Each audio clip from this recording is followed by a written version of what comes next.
এক সময় আমরা বলতাম বাংলাদেশকে ইরাক সিরিয়া হতে দেব না, এখন নেপালের জনগণ বলছে নেপালকে বাংলাদেশ হতে দেওয়া যাবে না। আন্তর্জাতিক অঙ্গনে বাংলাদেশের এই খারাপ ভাবমূর্তি কারা তৈরি করলো? দেখেন, আমি কার দোষ দেব, কার কথা বলবো? সিস্টেম আমাদেরকে বানিয়েছে। আবার বলছি, সিস্টেম। দিনুল হক যদি না থাকে তাহলে এই অবস্থা হয়। দিন দুই প্রকার, এটা মানুষের তৈরি দিন, এটা আল্লাহ দেওয়া দিন। আল্লাহ দেওয়া দিনের নাম দিনুল হক, আর মানুষের তৈরি দিন হলো এই ভুল ব্যবস্থা, যেটা মানুষ তৈরি করেছে। তো এই দিনের প্র্যাকটিসের ফলটাই হচ্ছে এটা।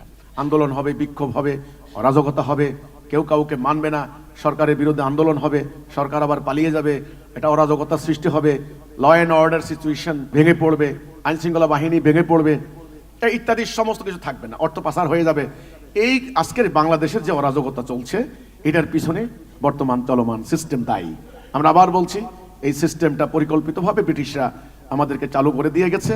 এখন সময় হয়েছে এটা থেকে বেরিয়ে আসার। এটা দুঃখজনক কথা। নেপাল এখন বলে, নেপালের নেতারা বলে যে বাংলাদেশের পরিস্থিতি যেন নেপালে না হয়। মানে কেমন কথা দেখেন, এখানে এত রিসোর্স নাই, সেই নেপাল আজকে এই কথা বলে। দুঃখজনক আমাদের, আমরা 92% মুসলমান, পরিকল্পিতভাবে আমাদের দেশে এই অরাজকতা লাগিয়ে দেওয়া হচ্ছে।